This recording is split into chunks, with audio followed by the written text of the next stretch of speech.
Eu peço que você abra a sua Bíblia, por favor, em Mateus capítulo 5. Nós iniciamos no domingo passado uma série de sermões intitulada A Vida no Monte. E essa série ela é baseada no Sermão do Monte de Jesus. Mateus 5, 6 e 7. Enquanto você localiza o texto, eu quero contextualizar aquilo que nós vamos falar hoje. O título do sermão dessa noite é Os Pobres de Espírito. Muito obrigado, meu. É um grande nome.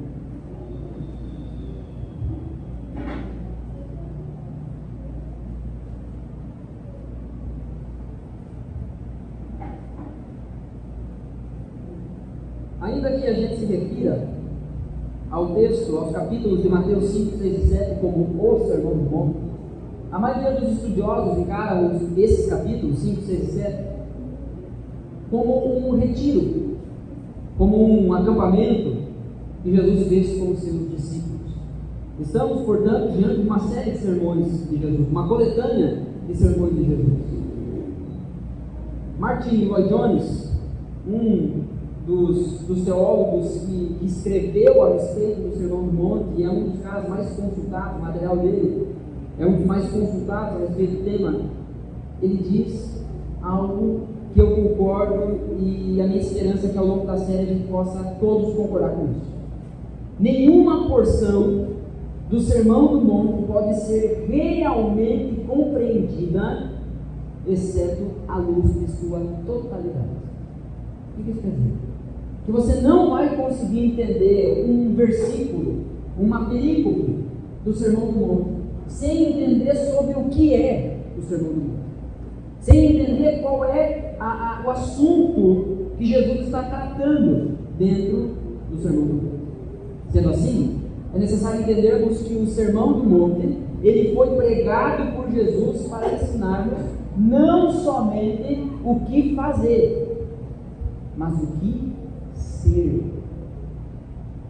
O Sermão do Monte, ele não pode ser reduzido a um código de ética, a uma filosofia moral. O Sermão do Monte não é Jesus dizendo façam isso, isso, isso e vocês estão garantidos. O Sermão do Monte, ele aponta para dentro da gente. Isso vai ficar claro conforme a gente for avançando na primeira parte desse sermão, desses sermões de Jesus, do Sermão do Monte. Em tempos de tantas vozes e ensinos, iremos sentar e ouvir o Mestre Jesus. No domingo passado, o título do sermão foi?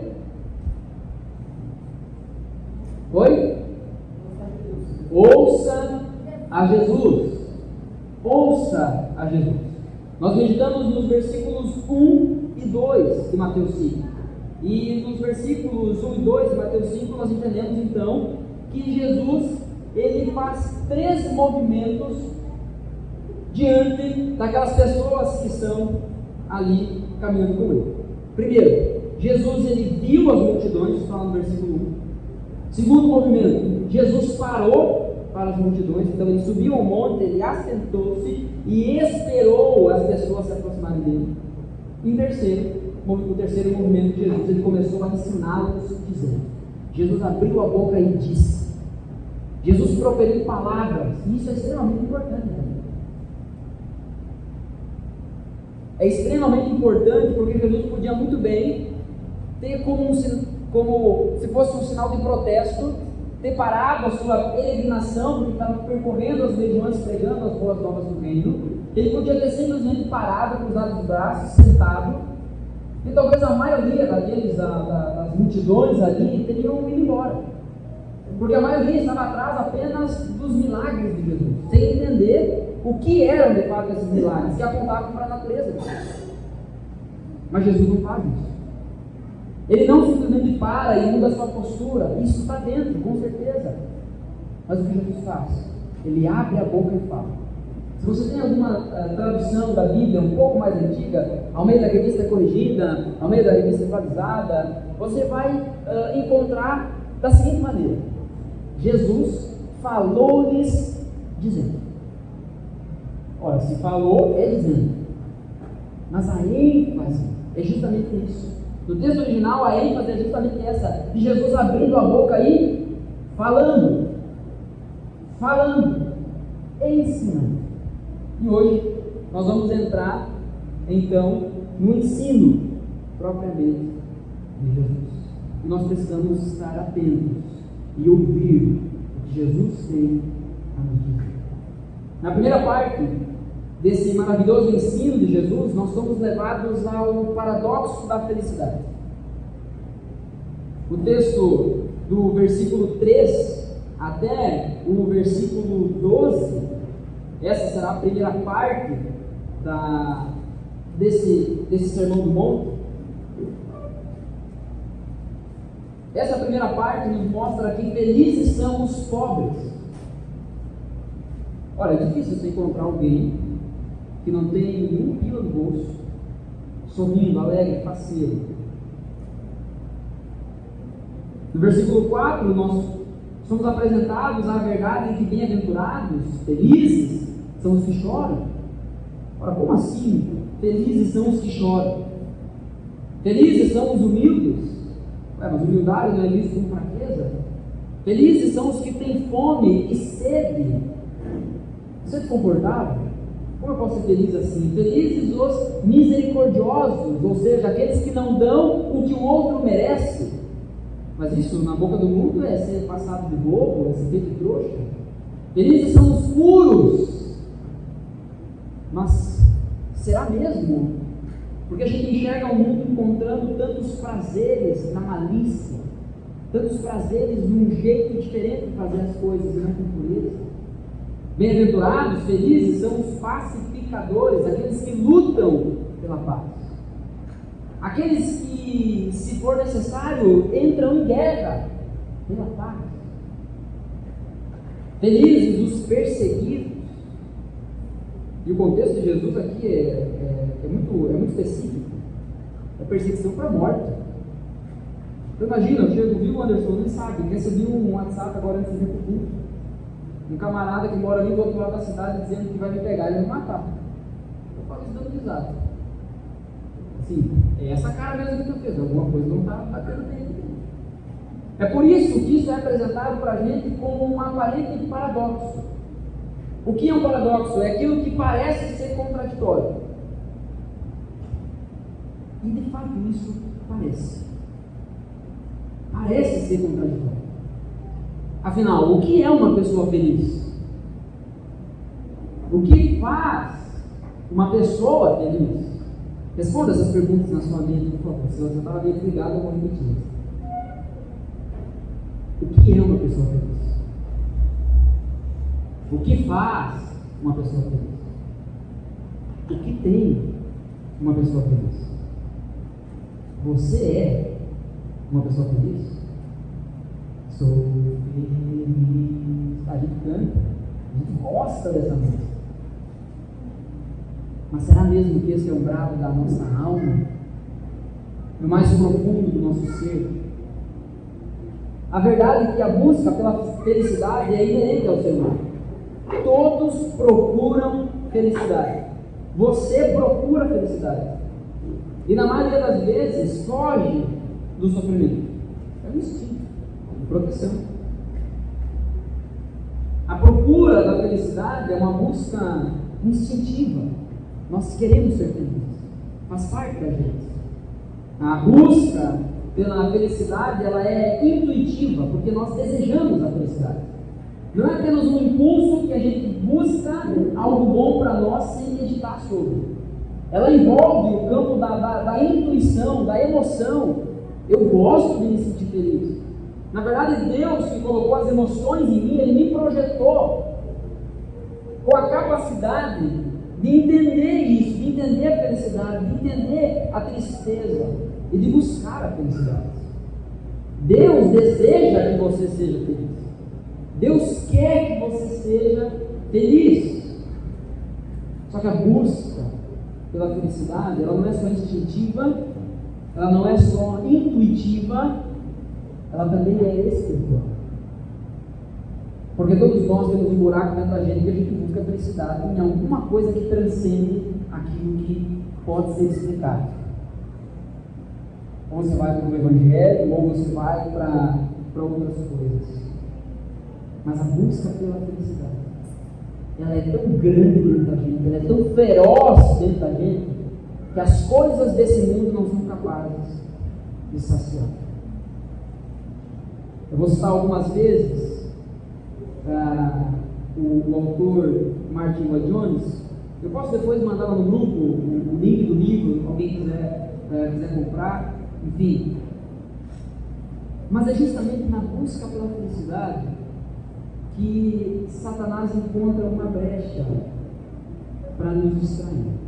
Lloyd Jones diz o seguinte: é aí que entra o caráter totalmente enganador do pecado, sempre oferecendo felicidade.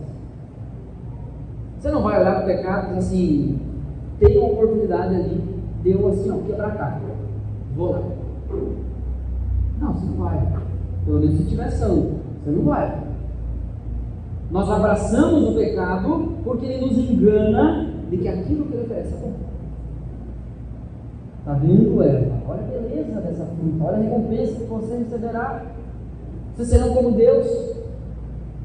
E a estratégia de Satanás permanece a mesma, até hoje. Ele oferece felicidade, mas sempre conduz à infelicidade e ao infortúnio e à condenação final. É um beco de pensamento. Felizes são aqueles que vivem de acordo com os valores do reino de Deus. Não regras, mas valores, princípios. Porque quem vive pelas regras do reino de Deus, ele pode até saber, decora o que Deus espera dele, na letra, mas ele não vai ser nada mais do que um religioso. Então, felizes não são aqueles que vivem de acordo com as regras do reino de Deus, mas felizes são aqueles que vivem de acordo com os valores, com os princípios do reino de Deus. A vida no monte, a vida para a qual nós somos chamadas nesse sermão de Jesus, ela é marcada por contentamento e por satisfação no Senhor. É olhar para Deus e da minha alma vir um grito: sou feliz com Jesus, meu Senhor. Amém? A bem-aventurança que nós iremos meditar hoje, ela está no versículo 3. Acompanhe na sua Bíblia, por favor. Bem-aventurados os pobres em espírito, pois deles é o reino dos céus. Feche seus olhos mais uma vez. Quero orar por você. Quero orar por você, Pai, em nome de Jesus. Obrigado pela tua graça, obrigado pelo teu amor, obrigado pela tua palavra. Livra-nos desde já, Senhor, da ansiedade, da pressa, da inquietação, de querer pular processos, de querer engolir esse ensino tão maravilhoso do Senhor de uma bocada só. Nos ajuda, Senhor, a discernir em nosso coração as suas verdades. Guia-nos e nos mostra a vida que o Senhor tem para nós. Fala conosco, Espírito Santo. Mostra-nos o que é felicidade verdadeira. Em nome de Jesus. Amém. A tradução NVI, ela inicia então as bem-aventuranças dizendo bem-aventurados. Talvez você tenha aí uma tradução que diz felizes. Felizes são os pobres em espírito, ou os humildes em espírito. Mas nós já vamos entender melhor o que significa essa palavra. Vamos por partes. Eu quero primeiro entender com você o que Jesus está querendo dizer quando ele fala sobre bem-aventurados. O que Jesus está querendo dizer quando ele fala sobre essas pessoas felizes? Então esse é o primeiro ponto do sermão. Jesus ele faz essas considerações a respeito dos bem-aventurados. Então, em primeiro lugar, ele diz que são felizes. Só que, como sempre, no meio da verdade de Deus, o diabo, que é o pai da mentira, tenta inserir o seu engano. Quando falamos sobre felicidade, talvez no contexto da igreja, as nossas respostas sejam muito parecidas às perguntas que eu fiz aqui no início. O que é uma pessoa feliz? O que tem uma pessoa feliz? O que faz uma pessoa feliz? Você é feliz? Talvez aqui no nosso contexto, todos nós tenhamos uma resposta parecida. E poderíamos resumir a uma palavra, ou melhor, a uma pessoa: Jesus. Porque se essa não foi a sua resposta, ela está errada. Ainda mais depois que a gente cantou isso. Você teve cola antes de responder. Mas no contexto da igreja, essa é a resposta, na maioria das vezes, que as pessoas chegam. Mas se você pergunta isso fora do contexto congregacional, do contexto da igreja, cada pessoa vai ter uma resposta. Cada pessoa vai ter uma convicção a respeito do que é felicidade. A respeito do que é uma pessoa feliz, do que faz uma pessoa feliz, do que tem uma pessoa feliz. E ela mesma, em si, ela é uma pessoa feliz. Ouça a Jesus. Ouça a Jesus. A mentira do pecado sobre a felicidade é que nós já somos ricos do que importa. A mentira do pecado sobre a felicidade é que sem Deus nós já somos ricos daquilo. Você já ouviu esse discurso, né? Você vê lá no Instagram uma foto com a família e a pessoa bota: sou rico. Mas família nenhuma tem poder para redimir a alma dele. Por melhor que seja a tua família. Eu mesmo já coloquei essa foto e várias vezes faço isso. Eu posto uma foto lá com a minha família e digo: eu sou rico, eu sou milionário. Porque eu entendo que é um presente de Deus, é um presente muito valioso. Mas muitas pessoas, ao ouvirem sobre Deus, elas não entendem que elas são infelizes. Que elas estão sendo enganadas pela mentira do diabo a respeito da felicidade. E aí cada um cria e vai atrás de uma jornada em busca da sua própria felicidade. Certa vez encontrei com um rapaz onde ele tinha tomado como objetivo de vida, em um determinado momento específico da sua vida, ele disse assim, ele saiu de casa, enfim, aí ele estava disposto, decidido a peregrinar em busca de si próprio. E aí eu questionei ele, comecei a perguntar o porquê e tudo mais, e a resposta dele era cada vez mais enfática. Eu estava em busca de mim mesmo, eu queria me encontrar. Até que o momento eu disse para ele assim: se tu conseguir isso, vai ser uma baita decepção. Porque encontrar a si próprio não é nada mais, nada menos do que encontrar um pecador, do que encontrar alguém falho, do que encontrar alguém sem Deus, infeliz. O objetivo enganador de Satanás é bem sucedido quando a pessoa ela é convencida de que não precisa de mais nada. Porque quando essa mensagem é apresentada para as pessoas, e provavelmente esse foi a postura da maioria das pessoas dentro das multidões, quando Jesus inicia o seu ensino, dizendo: bem-aventurados, felizes. Talvez muitos olhavam para Jesus e pensavam: eu não vim aqui em busca de felicidade, eu vim em busca de cura. Eu quero que a minha mão pare de tremer, eu quero que o câncer vá embora, eu quero poder ter filho, eu quero que a lepra vá embora, eu não consigo caminhar e quero voltar a caminhar, eu sou cego e enxergar. Eu não vim em busca de felicidade, Jesus. Na verdade, se o Senhor me der o meu milagre, aí eu vou ser feliz. Você entende o caráter enganador de Satanás? Porque Jesus está dizendo, bem-aventurados são, e antes mesmo, na maioria das vezes, que a gente terminar de ouvir a descrição de Jesus a respeito da felicidade, Satanás já está sussurrando em nossos ouvidos de que a felicidade é outra coisa, qualquer outra coisa, menos aquilo que Cristo está dizendo. E isso é confirmado muitas vezes pela postura de muitos de nós. Porque quando se pergunta, você é feliz com Jesus? A gente diz sim. Parece que até a gente duvida.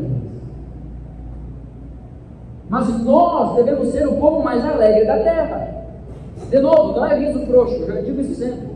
Não é riso frouxo. Andar que nem um bobalhão, dando risada de qualquer coisa, fazendo piadinha, nunca sabe falar sério. Não é isso. Mas alegre, contente, satisfeito no Senhor. Porque encontrou Deus. Não encontrou a si próprio. Então Jesus inicia dizendo, felizes são. Mas a gente precisa entender que dentro da declaração de Jesus a respeito da felicidade, Satanás sempre entra no mentira. A Bíblia diz que nós devemos fazer desse jeito para sermos felizes. E Satanás diz que está tudo bem nós fazermos de outro jeito. E a gente vai de outro jeito, na expectativa vã de que Deus vai entender e aprovar. Mas não vai. O mundo mente quando afirma que existe felicidade verdadeira fora de Deus. O termo felizes, o termo bem-aventurados não se refere a um tipo comum de felicidade. Não é um tipo de felicidade que o mundo oferece. Jesus está dizendo que há um tipo de felicidade que só pode ser encontrada em Deus. Que sem Deus não há felicidade. Nós precisamos entender isso. Entender que é o próprio Deus que colocou em nós o anseio pela felicidade. O nosso problema, irmãos, como diz John Piper, o problema das pessoas não é procurar muito a felicidade, mas é procurar pouco a felicidade. Porque se procurassem muito a felicidade, se procurassem de verdade a felicidade genuína, elas correriam para Deus. Mas porque se contentam com felicidades passageiras, com alegrias momentâneas, elas não correm para Deus e correm para as coisas do mundo. O que Jesus está dizendo para a gente é que não existe felicidade verdadeira fora de Deus. Existe um tipo de alegria, existe um tipo de felicidade que só pode ser encontrado em Deus. Eu quero repetir agora uma das perguntas que eu fiz no início. Você é feliz? Porque quando pensamos nessa pergunta e concluímos com uma resposta, nós precisamos também sermos levados a considerar o seguinte: se aquilo que baseamos a nossa felicidade, se aquilo que vem à mente quando pensamos em felicidade for tirado de nós permaneceremos felizes, alegres, satisfeitos e contentes? Se a resposta é não, então você é ruim, então você é um idólatra, então você não provou da felicidade verdadeira. Porque na verdade é só quando encontramos em Deus a verdadeira felicidade e colocamos Ele no lugar que Ele é devido, é somente assim que nós começamos a provar e desfrutar dos demais relacionamentos da maneira certa. Você só vai amar sua esposa como você deveria quando você amar a Deus como deveria. Isso se aplica a todos os nossos relacionamentos. Há um tipo de alegria que só é encontrado em Deus. Você já encontrou essa alegria? Você consegue olhar para o seu coração e dizer: sou feliz com Jesus, meu Senhor. O crente em Jesus, ele não experimenta uma felicidade passageira, que daí passa. Mas ela é eterna. É uma felicidade plena que é aguardada no futuro. Porém, por outro lado, ele prova de uma vida mais que feliz no tempo presente. Você se lembra do apóstolo Paulo? Dizendo: eu aprendi a viver contente. Não é rindo, é contente, satisfeito, pleno. Eu aprendi a viver feliz, tendo comida ou passando fome, estando agasalhado ou passando frio, na ausência de alimentos ou na fartura. Eu aprendi a viver contente em toda e qualquer circunstância. Esse é o tipo de felicidade que é encontrada em Deus. Perceba que em todas as bem-aventuranças Jesus está dizendo: bem-aventurados ou felizes são, não serão. Felizes são. Feliz é. Jesus diz que o crente é feliz, não será feliz. É claro que a felicidade plena experimentaremos do outro lado do céu, mas é possível sim vivermos nessa terra como verdadeiros bem-aventurados, felizes, sem sermos contaminados ou influenciados pelas mentiras de Satanás. Por que é importante considerar isso? Porque Jesus diz que bem-aventurados são os pobres de espírito. Isso parece ser contraditório. É importante entendermos que Jesus não está falando sobre pobreza material. Isso está óbvio. Mas ainda assim, alguns, na ânsia de querer encontrar textos para lidar com as suas ideias, subam algumas coisas. Inclusive, quando Lucas fala sobre as bem-aventuranças, que provavelmente foi pregado em outro momento, no relato do Evangelho de Lucas, ele não traz espírito. Ele fala somente bem-aventurados os pobres. E aí vai o afobadão lá na Bíblia, ele vai dizer assim: ó, tá aqui, ó, viu, ó? Vou vender tudo e vou viver na rua, porque daí eu vou ser feliz. Já ouvi muita gente na história fazendo isso. Mas não é isso que o texto está dizendo. Pobreza material não significa uma riqueza espiritual. Ser pobre de espírito não significa também ausência de coragem ou de personalidade. Porque a nossa tendência, irmãos, às vezes é olhar para o Sermão do Monte, especialmente para a parte das bem-aventuranças, e acreditar que Jesus está falando sobre características naturais. Não, tem uns que são naturalmente mais pobres de espírito. Tu explica as coisas para ele e ele não entende. O texto não está dizendo isso. O texto não está falando sobre características naturais, mas está falando sobre coisas geradas pelo Espírito em nós. Ser pobre de espírito não é aquela pessoa que é tímida. Não, eu não tenho coragem para fazer as coisas. Eu não consigo me impor. Ah, é uma pessoa pobre de espírito. Você pode até usar esses termos, mas não é isso que o texto está se referindo. Está falando sobre uma pobreza espiritual, do relacionamento com Deus. Em seu comentário expositivo, o Hernandes Dias Lopes ele escreve o seguinte: que no grego há duas palavras para descrever pobreza. A primeira palavra, ela é usada para descrever o homem que precisa trabalhar para ganhar vida. Talvez o caso da maioria de nós. Se não trabalhar, não come. Então tem que trabalhar para ganhar vida. É aquele que não tem nada que lhe sobra. É o homem que não é rico, mas que também não padece necessidades. Ele não possui o supérfluo, mas tem o básico. Essa é uma das palavras usadas no grego para falar sobre pobreza. para falar sobre uma pessoa pobre. A outra palavra, que é a palavra usada por Jesus, ela descreve a pobreza absoluta e total. Ela fala sobre alguém que está afundado na miséria. É ser pobre como um mendigo. Trata-se da pessoa extremamente necessitada, aquele que não tem nada.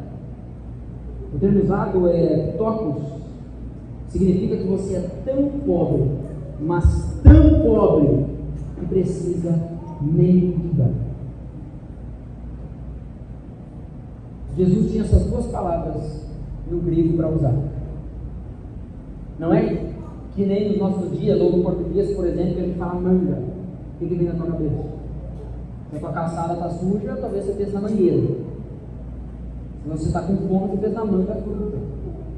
Você está pensando em botar roupa, você pensa numa camisa, manga. Só que aqui Jesus tinha duas palavras diferentes à sua expressão. E ele escolhe usar a palavra que designa o mendigo. Você consegue perceber o paradoxo, a aparente incoerência de Deus? Feliz é o mendigo espiritual. Feliz é o pobre. Feliz é aquele que não tem nada. E é diante dessa informação, é diante do ensino de Jesus, que a nossa felicidade superficial ela começa a se desfazer, como a alegria. Porque nós não nos alegramos disso. A consciência do estado de pobreza só pode ser produzida por meio do poder do Espírito Santo. Porque para alguém chegar diante de Deus se reconhecendo como um pobre de espírito, ele precisa que Deus toque. Tito capítulo 3 fala sobre isso, Efésios capítulo 2 fala sobre isso, sobre a graça se manifestando no Salvador, sobre o lavar regenerador do Espírito Santo, que operou em nós grande salvação, não porque nós tivéssemos feito obra, não foi levado em conta os nossos méritos. Por quê? Porque nós somos pobres. Porque todo ser humano diante de Deus, ele se encontra nessa situação, pobre. Mas a felicidade, ela só é experimentada por aqueles que têm os seus olhos abertos. Ou como os crentes gostam de falar, né? Quando cai escamas dos olhos, a gente gosta muito da passagem de Paulo. Quando o nosso coração se abre. Quando o Espírito Santo faz com a gente aquilo que fez com Lídia, abrir-lhe o coração para que ouvisse a mensagem de Paulo. E aí nós começamos a perceber. Quando nos percebemos pobres de espírito pela primeira vez, nós começamos a perceber que a gente não fazia ideia do que era felicidade de verdade. Porque nós nos percebemos diante de Deus. Entenda, por favor. Jesus não está falando sobre uma característica natural que alguns possuem e outros não. Para o fulano lá é mais fácil se humilhar diante de Deus. Não, precisou acontecer um milagre na vida dele, para que ele se reconhecesse pobre diante de Deus. A pergunta que eu lhe faço é: esse milagre já aconteceu na sua vida? Você já chegou diante de Deus como um pobre espiritual, com as mãos diante de Deus, dizendo: por favor, salva-me, porque eu não tenho mais nada? Isso é ser pobre de espírito. Lloyd Jones diz o seguinte: não estamos aqui dentro dessa bem-aventurança considerando um homem face a face com o outro, mas estamos considerando homens frente a frente com Deus. As bem-aventuranças não é sobre você ser pobre de espírito diante do teu irmão. A Bíblia ensina isso de uma maneira muito clara em tantos outros textos. O próprio Jesus disse assim, mas as bem-aventuranças, a bem-aventurança da pobreza espiritual é você, meu irmão, diante de Deus.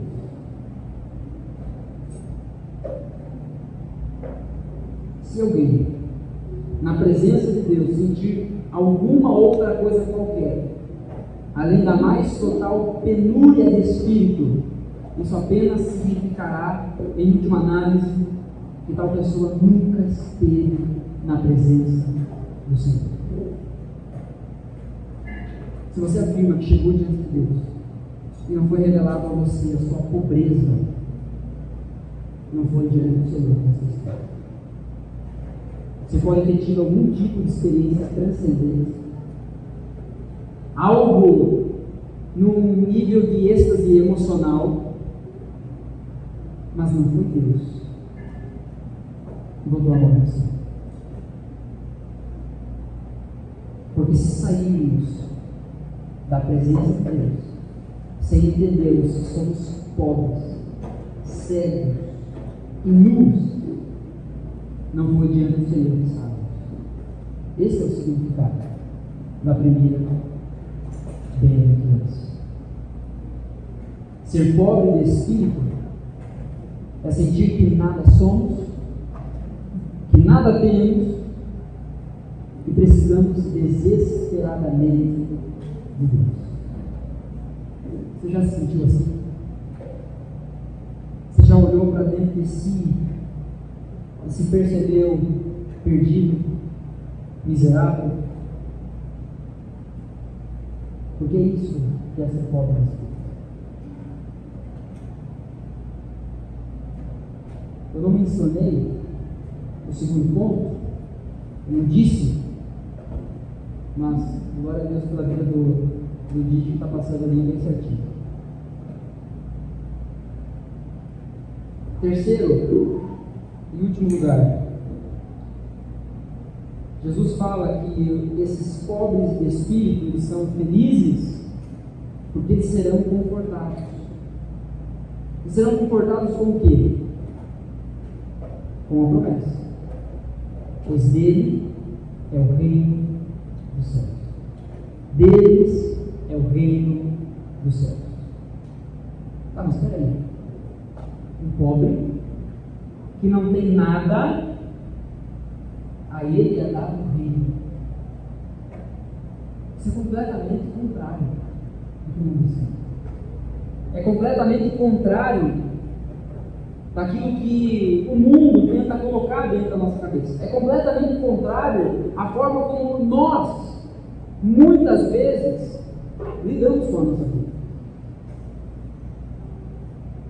Quando Paulo escreve aos Efésios, no capítulo 2 a respeito da graça, ele vai falar sobre um caminho que antes nós também andávamos, escravos da carne, do mundo e do diabo. Nós andávamos dessa forma. Talvez você ainda ande desse jeito. Por isso você não experimentou a felicidade. Por isso que a sua alma está amargurada. Eu quero deixar claro que eu não estou falando sobre falta de dificuldade, porque se tem alguém que enfrenta dificuldade é o tal do crente. Inclusive Jesus encerra as bem-aventuranças dizendo: bem-aventurado tu vai ser quando tiver gente correndo atrás de ti querendo te matar. NBT, uma versão do título. A gente vai chegar lá. Mas a felicidade não é sobre a ausência de conflito. Não é sobre ter todas as bênçãos. Mas é sobre entender quem nós somos diante de Deus. O conforto de Jesus para aqueles que se reconhecem como pobres, miseráveis, cegos e nus diante dele é que deles é o reino dos céus. Eu posso não ter nada aqui, mas se eu tenho o Senhor aqui, eu tenho. Você crê nisso?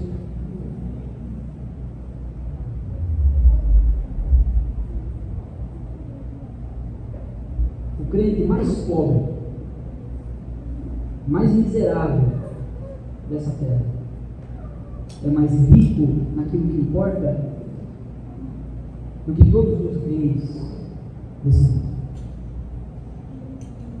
Porque nós não estamos falando sobre valores terrenos. O próprio Jesus vai ensinar isso um pouquinho melhor. Desenvolver esse assunto dentro do Sermão do Monte, no capítulo 6. E nós vamos falar sobre isso. Mas o conforto que Jesus traz é a certeza da recompensa vindoura. Porque, claro, que não é tranquilo, e nem pode ser tranquilo para nós ouvirmos que somos pobres, que não temos nada. É uma coisa que gosta de ouvir, né? Alguém olhar para a gente e dizer: miserável, não tem nada, está perdido, largar as traças. Mas tu é feliz. Da onde? Esse cara está maluco? Isso que Jesus está falando é sobre algo muito mais profundo.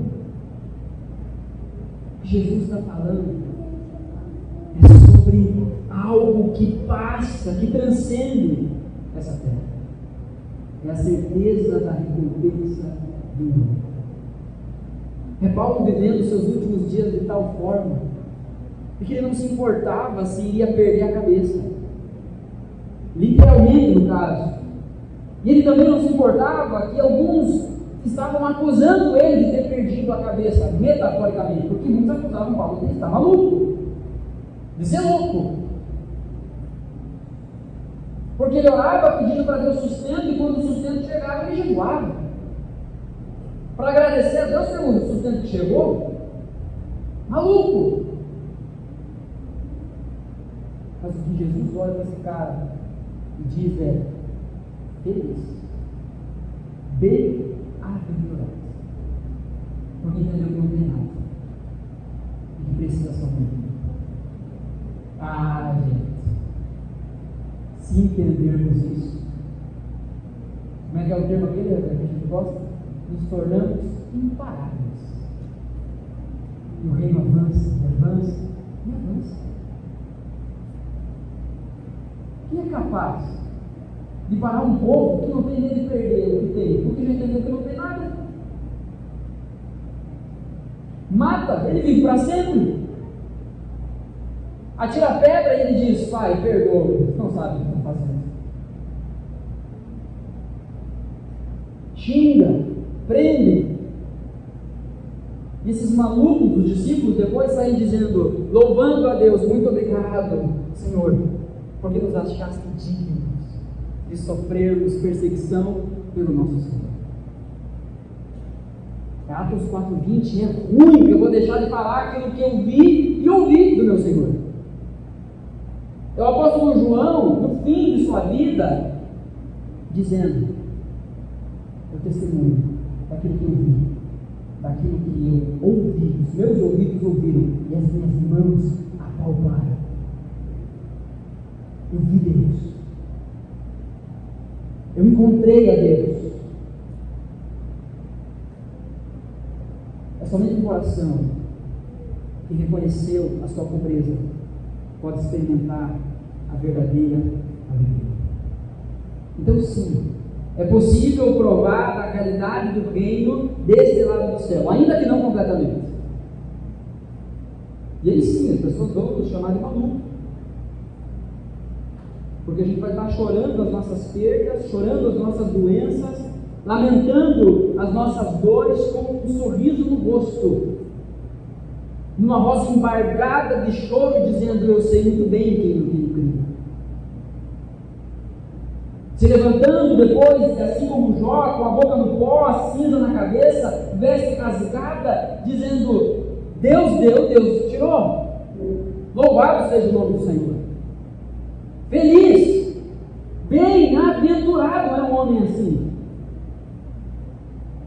que olha para essas coisas e sabe muito bem quem é o seu Deus, sabe muito bem quem é aquele que guarda a sua felicidade. Que maravilha isso, que deleite, que banquete. Não é possível que vamos desperdiçar isso que Jesus está nos ensinando. Mas é importante entender que o conforto de Jesus, ele também é confronto. Pois para tomar posse do reino dos céus, é necessário abrir mão do reino desse mundo. Não tem como ter dois senhores. Você se lembra quando Jesus conversa com um homem rico ou um jovem rico? Marcos capítulo 10, Lucas também traz esse texto, o próprio Mateus também traz esse texto, mas eu vou ler em Marcos 10, versículo 17 até o 23, porque tem um termo usado ali que eu quero dar destaque. A partir do verso 17, então, de Marcos 10, diz assim: Enquanto Jesus ia saindo, um homem correu em sua direção, pôs-se de joelhos diante dele e perguntou: Bom mestre, o que farei para herdar a vida eterna? Respondeu-lhe Jesus: Por que você me chama de bom? Ninguém é bom a não ser um que é Deus. Você conhece os mandamentos: não matarás, não adulterarás, não furtarás, não darás falso testemunho, não enganarás a ninguém, honra teu pai e tua mãe. Então o homem declarou: Mestre, a tudo isso tenho obedecido desde a minha adolescência. É como se o camarada estivesse olhando para Jesus dizendo assim: Senhor Jesus, isso aí eu já sei. Cumprir regras do reino, pode cumprir. 5 dicas, 10 passos, já fiz todos. Mas Jesus está ensinando algo muito mais profundo. O versículo 21, então, de Marcos 10 diz: Jesus olhou para ele e o amou. Os outros evangelhos não trazem esse termo. Jesus olhou e amou. Porque o confronto de Jesus ele nasce de um olhar amoroso, de um olhar cuidadoso. Jesus olhou para ele e o amou. Falta-lhe uma coisa nesse. É engraçado o amor de Jesus comparado com o amor de muitas pessoas, né? Porque o amor de muitas pessoas as levaria a dizer: se tu faz isso desde a tua adolescência, então só segue. Segue que vai dar bom. A gente se vê lá, hein? No céu só vai dar nós. Talvez não dê ninguém de você nesse sentido. O amor de Jesus levou Jesus a dizer para aquele homem: falta-lhe uma coisa. O amor não é passar a mão na cabeça e dizer: não, você não é um bom cristão. Olha quanta coisa você faz. Gente boa é tu. Se tem alguém que é pobre, é os outros. Tu não. Desde a tua adolescência, faz tudo. Falta-lhe uma coisa, disse Jesus. Vá, venda tudo que você possui e dê dinheiro aos pobres, e você terá um tesouro do céu. Depois venha e siga. Esse é um texto muito específico. Aqui, a esse jovem rico, a esse homem rico, Jesus está falando sim sobre dinheiro. Porque Jesus entendeu que era o dinheiro, era o amor ao dinheiro que estava separando aquele homem de Deus. Muitas vezes nós caímos no erro de afirmar biblicamente que o dinheiro é a raiz de todos os males. Mas o texto bíblico diz que o amor ao dinheiro é a raiz de todos os males. Dinheiro é bênção, gente. Estava celebrando lá no grupo dos adores, botei lá: irmãos, recebemos R$250 para a oferta dos adolescentes de Coapa. Aleluia! Dinheiro é bênção. Dificilmente a pessoa que ama dinheiro vai dando dinheiro para os outros. Quando é movida, quando o dinheiro possui elas, não são elas que possuem dinheiro. Esse assunto nós vamos entrar em outro momento mais adiante do sermão. Mas a resposta desse homem rico, ou do jovem rico, diante disso, no versículo 22, ele ficou abatido e afastou-se triste, porque tinha muitas riquezas. É como se ele tivesse olhado e pensado assim: isso é muito valioso para mim. Eu não posso abandonar as minhas coisas. É aí que reside o nosso mundo. Quando Deus nos pede aquilo que nós mais amamos e nós não entregamos, nós estamos tornando aquilo um vício. Há 2 semanas atrás nós meditamos sobre o momento em que Abraão está disposto a sacrificar o seu filho Isaac. Ele não tornou Isaac um ídolo. Mas esse homem rico, esse jovem rico, provavelmente tornou o dinheiro um rico. A gente olha para essas pessoas e pensa assim: eu nunca faria isso. Na verdade, inclusive, tem gente fazendo aquela oração que aparece muitas vezes no Instagram: Deus, me dá uma chance de mostrar que o dinheiro não vai me corromper. Dá uma folguinha aí. Mas a verdade, irmãos, é que ainda que muitos não sejam corrompidos por valores, por dinheiro, são corrompidos por outras coisas. Possuem outros ídolos em seu coração. Aqueles que se agarram no reino dessa terra jamais serão abraçados pelo reino de Deus. Porque bem-aventurados são os pobres de espírito, que entenderam que não tem nada e precisam apenas do Senhor. Deles é o reino dos céus. Diante disso, portanto, para você ouvir e praticar,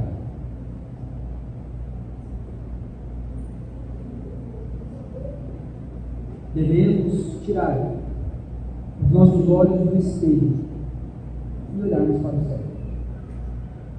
Porque muitos de nós estão analisando a sua pobreza espiritual a partir apenas do autoexame, ao invés de pedir a Deus o exame do alto. Sabe por que Deus planejou a igreja? Sabe por que Ele enviou o seu Filho para instituir a igreja, para morrer pela igreja, para resgatar um povo para si? Porque você não se enxerga. Sabe quando você olha para alguém assim, vai te enxergar, ele não consegue. Na verdade, a coisa mais difícil é essa, é a gente conseguir olhar para a gente e perceber os nossos erros. Nós precisamos dos nossos irmãos caminhando com a gente, discipulando a gente e derramando graça da parte de Deus sobre as nossas vidas, nos conduzindo, nos exortando, nos consolando, nos amando e nos dizendo: falta-lhe uma coisa. Nós precisamos do Espírito Santo dando convicção ao nosso coração a respeito da nossa verdadeira situação. Nós precisamos, irmãos, tirar os nossos olhos do espelho e olhar para o céu.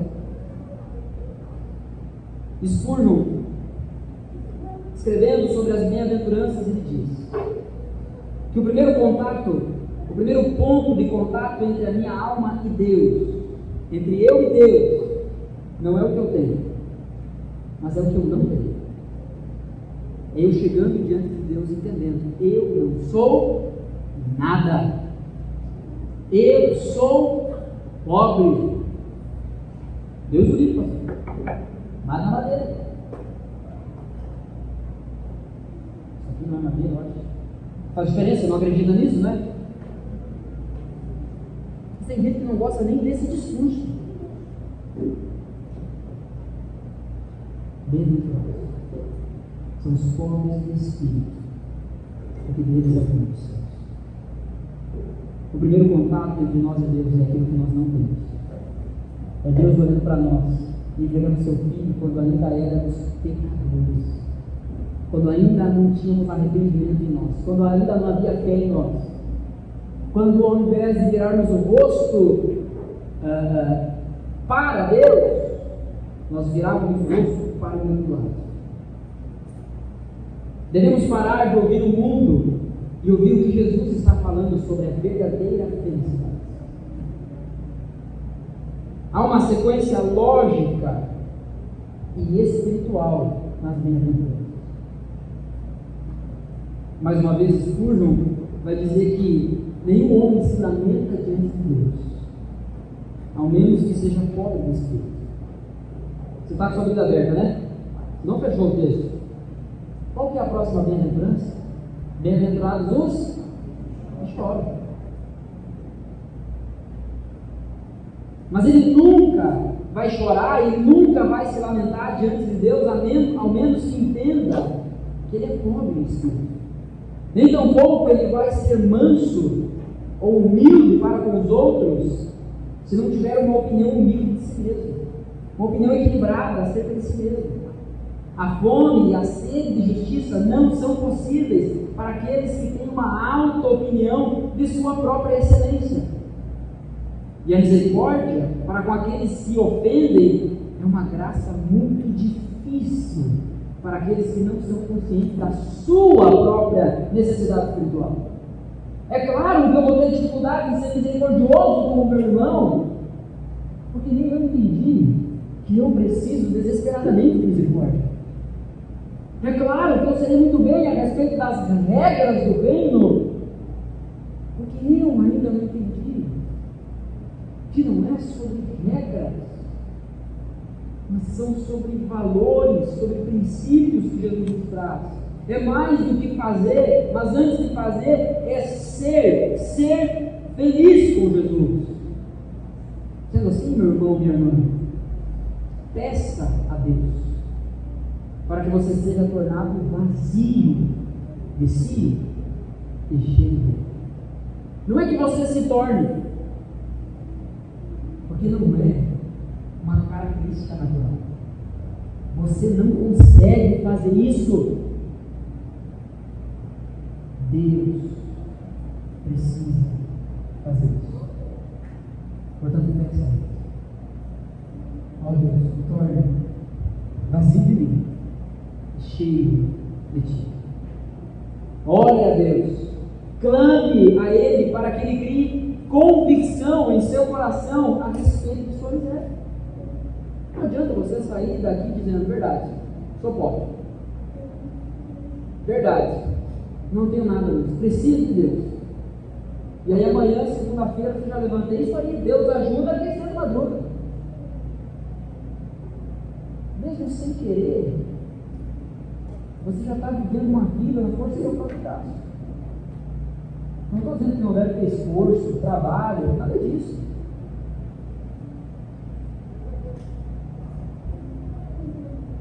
Clame a Deus e peça para que Ele crie essa convicção no seu coração. Você é pobre, meu irmão. Você é pobre, meu irmão. Alegre-se com isso. Porque então, você provará da alegria que é ser confortado pela recompensa divina. Eu posso não ter nada nesse mundo. E eu não preciso de nada nesse mundo. Porque o que eu tenho está guardado. E eu sei que aquele que prometeu é fiel. Como é, Cátia? Fala bem alto. Fiel? Não, bem alto, irmão. Como quem crê. Amém. Amém. É isso. Esse é o nosso Deus. Esse é o nosso conforto. Sendo assim, quão feliz é o pobre, pois tendo nada, encontra no seu Cristo. O que é, dona Márcia? Mais alto, dona Márcia. Eu sei que a senhora consegue. Amém. Grave isso no seu coração. Se você não anotou nada, se você não prestou atenção em nada, em nome de Jesus, ouça isso. Quão feliz é o pobre, pois tendo nada, encontra no seu Cristo tudo. Amém?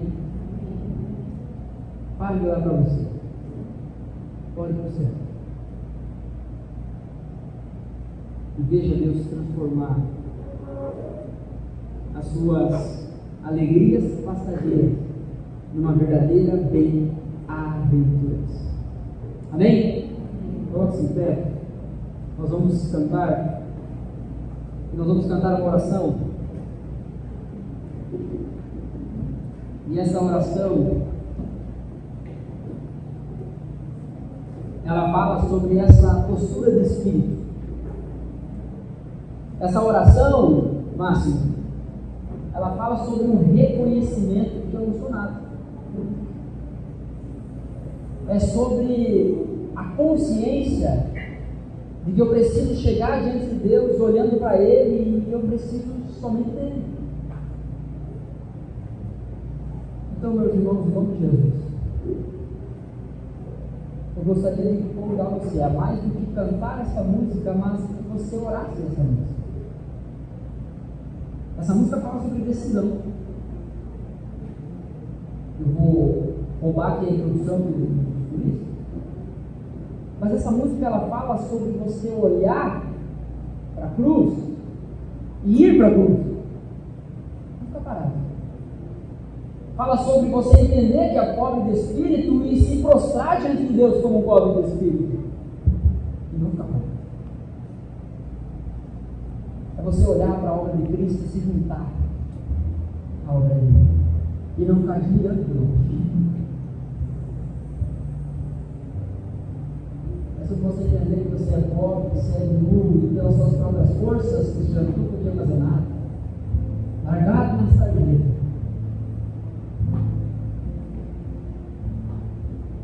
E merecidamente, graça nós recebemos. Você consegue entender a preciosidade daquilo que cantamos? Você consegue entender que você não pode cantar isso de qualquer jeito, mano? Entende isso, cara? Isso traz um peso por trás. Porque como eu disse alguém lá no Juba, uma das crianças, dizendo, eu entendi que igreja é coisa séria. Que o evangelho é coisa séria. Que a felicidade dentro do reino é coisa séria. E Deus é o maior interessado nisso. Ele quer você fazer isso. Mas para fazer isso, ele precisa primeiro deixar claro para você que você é pobre. Você precisa abrir mão das suas outras pseudo-felicidades.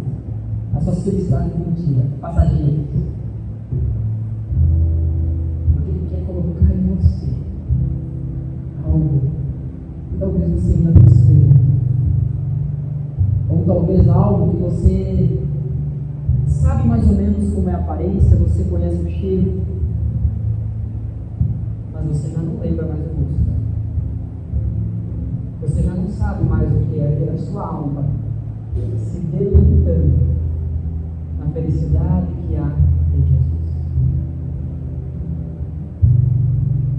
Em nome de Jesus, não saia daqui ignorando isso.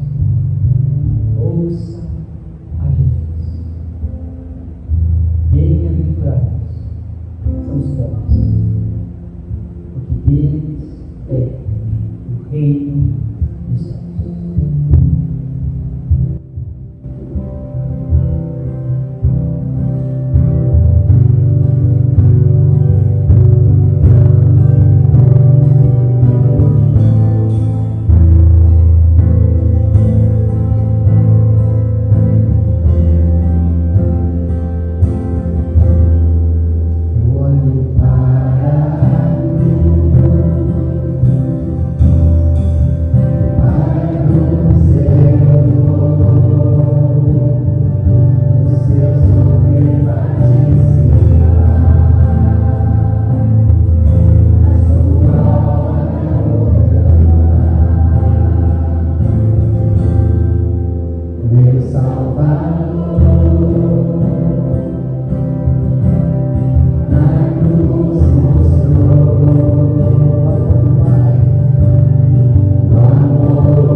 alegria prometida, de que somos felizes quando entendemos corretamente quem somos diante de Ti, que somos alegres, satisfeitos, plenos naquilo que o Senhor tem para nós. Faz-nos viver isso, Pai, em nome de Jesus. Que isso seja real em nosso meio, em nome de Jesus. Que isso seja real em nossas casas, as nossas famílias, em nossos casamentos, nas empresas, nos lugares que trabalhamos, nas pessoas com quem nos relacionamos, de quem a gente compra, para quem a gente vende. Que fique evidente em tudo que a felicidade verdadeira está no Senhor. Em nome do Senhor Jesus. Essa é a nossa oração.